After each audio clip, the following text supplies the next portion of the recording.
What's going on, guys? It's Greg here, aka NYPrepper. In this video, I'm going to show you guys how to install a lift pump on your diesel truck. We're going to be installing the AirDog 2 5G 165 gallon per hour pump. And we're also going to be installing the AirDog disc heater to keep our fuel warm in the winter months, because I do live in Pennsylvania. So that's basically this thing right here. It goes in between your water separator and the pump. You just thread on this little disc, and it has a heater element, and it has its own wire and relay system. So we're going to be installing both of these on my 2006 Chevy Silverado 2500 HD LBZ Duramax. So let's get started. So this is the truck we're going to be installing the lift pump on. And what I'm actually going to do is I'm going to start with the wiring first. I know a lot of people say to start with disconnecting the fuel lines, but I'm going to do the wires first. Get that all hooked up pretty much, make the final connections. Obviously, once we have the pump connected to the fuel lines, we're not going to actually make the connections, but we're going to run the wires, and we're going to mount the relays and figure out where we want everything. And then we're going to actually mount the pump to the frame rail, and then finally we're going to do the fuel line connections. And then we're going to make our electrical connections and start the pump. And the reason we're doing it this way, as opposed to what a lot of the installation instructions online show you, is just in case I have to move my truck or drive somewhere or something happens and I can't complete the installation, I can still actually start my truck and drive it, versus having, disconnected fuel lines, which, then you'd have to get under there, reconnect them, which is a pain. So we're going to do the fuel lines last. This way, in case we have to move the truck, go somewhere, whatever, we're not going to be stuck with disconnected fuel lines. All right, guys, so I'm going to actually be mounting the pump basically where they recommend, which is right there, right in front of the fuel cooler. But I'm going to mount it to the inside of the frame rail. And I also got a skid plate. I'll show you. It's a special mount for this lift pump that's basically much better if you're going to be doing off-roading than the standard AirDog mount, which leaves the bottom of the filters exposed. And it basically just has like a very thick 1/4-inch steel skid plate on the bottom, so it protects the bottom from any impacts. But what I went ahead and did was I actually taped the two harnesses together for the heater and for the lift pump, because they're so similar. They look almost identical. So what I actually had to do was tape one of them blue. The blue one is the heater, and they have the same connectors too, which is pretty funny. But we're going to snake this through over here on the driver's side. Going to go along the frame rail, zip tie it, and we're going to mount the relays, and we'll make our connections at the end. So let's get started. And I just taped the connectors, so as I'm feeding this through, we don't get any crud inside of those connectors, any kind of grease or tar or any kind of dirt on the frame or anything like that. All right, guys, wanted to give you an update. So I've run both harnesses up to where I'm going to mount the pump. You can see the harnesses there, and now we're just wiring to our power supply. I have a bus bar that I set up to my Odyssey battery. I have a little jumper cable here with a 150 amp fuse, so I'm running the heater and the pump to this bus bar. And then here's our ground bus bar, but we're gonna tap a fuse now for the pump. So that fuse right there, the one underneath the 15, we're going to tap that one, and we're going to do that right now. So stand by. All right, guys, so we took the 10 amp fuse out from between the upside down 15 and the 10 right there. We're going to plug this one in, and we're just going to turn the key and make sure everything works after we plug it in. So here we go. Just going to stick the fuse tap in, push it down. All right, guys, so there's our fuse tap. I made a little bit of a notch here so I can close the lid. I just turned the key to make sure that nothing was messed up by the fuse tap, and I started the truck quickly just to make sure everything's fine. So we're going to put the lid back on, and then we're going to connect our ground and clean up all this wiring, and then we're going to get to the fuel lines and mounting the pump. All right, guys, so got all the wiring done. I loomed everything up. Everything's protected. Bundled everything up, and we're going to tuck it in over there. And I got these nice terminal protectors here. I still got to secure this fuse here, but we got some bad news though. So I got this Longhorn Fab bracket here, the skid plate, which is supposed to protect the bottom, and the problem is it looks like it's just slightly too big. So you see there's a little gap here, and that lets it slide up and down. So I'm gonna have to go to the store now and hope that I can find some metal plates that I can stick under here. I'm gonna need something about 0.17 inches. So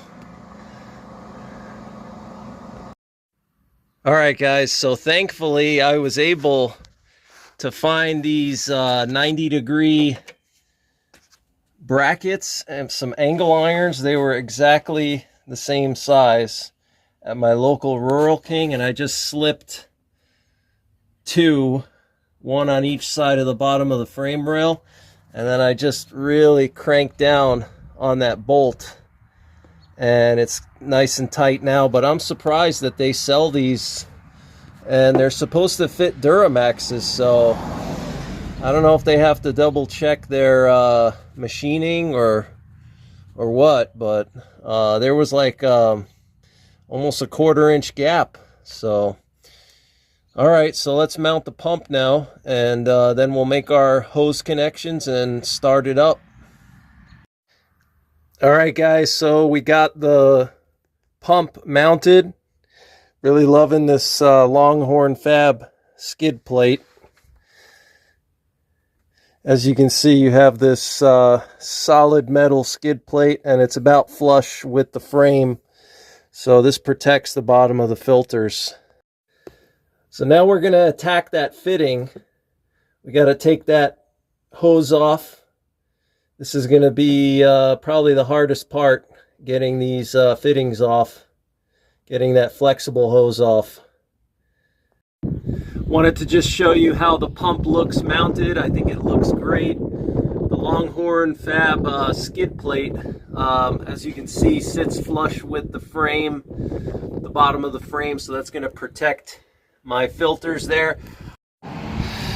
So wanted to just show you where I mounted the relays for the pump and for the heater. So got these two studs there for the ground straps. I just slipped them right over those two ground strap studs, bolted them back on, and they're holding nice and tight. And then the D-switch works for the heater. I just ran the trigger wire that normally you'd trigger to a fuse, ignition on fuse. I just put it into the positive of one of the 15 amp slots. So, and it's working good. I already turned it on, and you could hear the relay click on. So everything's working good. Just got to get those damn fuel lines connected. And I got to clean up some of this wiring. It's kind of a mess in here. But what are you gonna do? You know, it's a Duramax engine bay, so very little space. All right, guys, We're going to Performance in Clearfield. All right, guys, so I was able to install the AirDog, and I started the truck. Runs great, no issues. I'm going to actually test this heater out. I'm going to turn it on and see how that affects my fuel temperature reading. But wanted to just give you guys a tip that will save you a lot of aggravation that I went through when I did this install. So when you're popping your fuel line, so this is actually what the fuel line looks like. Those are the retainer clips. You see those metal? See if I can get that in there better. You see those metal clips? There's 4 of them, and they hold that barb. So as you can see, it was actually pretty clean in there. There wasn't any grime or anything, but the problem was, first of all, I think those cheap disconnect tools I got at Advanced Auto weren't lifting those springs high enough, and they were still catching on the barb. But also, I just wasn't pulling hard enough. So basically what you're going to want to do is when you get that tool engaged, and you're going to feel those clips pop up. When you slide the tool in, you're going to push the connector towards the tool. So you're going to want to push this forward. There's a little back and forth play with this connector. There's a little bit of play, and if it's too far to the back, what's going to happen is these barbs, they're not going to let you lift them up, because they're going to be right up against the lip on the, I guess that would be the male end. So you're going to want to push it in. You'll feel it slide forward maybe like a 1/16 or 1/8 of an inch, and then you're going to slide your tool in, and that's going to lift those spring steel clips up. And then you're going to want to pull pretty hard. I was afraid to pull hard because I didn't want to bend any lines or damage any fuel lines, but you're going to have to pull pretty hard, and you're going to want to get good leverage. So for this one by the fuel cooler, what I did was, it makes like a 90-degree bend right there. I grabbed it right at that 90-degree bend, and I pulled out. And then for the one above the fuel tank, I actually took my arm, and I took my right arm, and I put it all the way around the muffler here, so I could really get good leverage, and I just pulled that sucker, and it came right out. So it literally took me not even a minute to disconnect them. We had a little bit of a fuel splash, as you can see on the transfer case. You know, a lot of guys will tell you to unscrew the fuel filter to prime the system. Don't do that, guys. You know, it's better to let the pump run like semi-dry than it is to try to, you know, release air in a high-pressure system like this, because you're going to want to fill your water separator with fuel, and that's going to lubricate the pump, so you don't have to worry. Plus, these pumps can run dry for like up to a minute, no problem, completely dry. But you're going to fill this with fuel anyway. That's going to go into the pump and lubricate it while it's priming everything. But the mistake I made was, I saw some guys on YouTube, and they said, well, you got to loosen the fuel filter and let some of the fuel come out, and then once it sprays out, you got to tighten it up. The problem is, if you do that, the pressure, when you unscrew the fuel filter while it's, you know, pressurized, it's going to push out the O-ring on the top of your fuel filter, and that's what happened to me. And it was just shooting out fuel nonstop. I had to run and shut the truck off, and it was just gushing out like crazy, because what happened was the pressure, once you loosen the filter, that O-ring, the gasket, you know, that O-ring on the top of the filter, just like on an oil filter, it's not glued in place. It just sits loose. So if there's a little bit of play in that O-ring, the pressure from the fuel is just going to push it out wherever it finds a weak point, and it was just gushing out like crazy. But otherwise, no issues. You know, it started right up. Didn't have to really do anything. Just fill the water separator, and that was it. And let me just show you how I ran my lines. So I kind of, the one from the fuel tank, I tucked it up nice. As you can see, there's like a natural spot for it, kind of where the factory line goes. Basically just follow the factory line, like right behind the heat shield and right under that cross member. I just ran it just like that, and then it came right down into here. And then the other one, I made like a loop around here, just zip tied it there. And then, let's see, where did I go with that one? And then that one just came around right in there. Okay, so it just goes around like that, and boom. And then that one goes up to my filler neck. So we're all set, guys. The only thing I got to do is I got to take this factory hose out of here. I didn't get a chance to do that. You know, it's the day before Good Friday here, 2026. So I'm gonna have to take that off another day. I'm just gonna let it sit like that, whatever. I'm not gonna even bother reusing it. What I am gonna do is I'm gonna make an emergency bypass. So if God forbid something were to happen, if the pump were to fail, what I'll do is I'll just have like a short 1-foot hose, because you're going to have a couple feet of spare hose. Just cut yourself like a foot or 2 foot of spare hose, and then you're going to go onto the AirDog website, and they sell like aluminum barbed fittings like that for your quick connects to snap onto. And you're just going to get, you know, one fitting on each side of that little bypass. And if something were to happen, literally all you do is you're just going to disconnect this one and then disconnect that one there. And then you're just going to literally stick the bypass jumper in between them, you know, just a foot long length, snap them on each side, and, you know, boom, you're back on the road and you're using your factory CP3. So, you know, a lot of guys say you should, you know, delete your factory fuel head and factory fuel filter. I don't think that's a good idea, because then you're relying 100% on this pump. And as good as this pump is, you know, they do fail over time.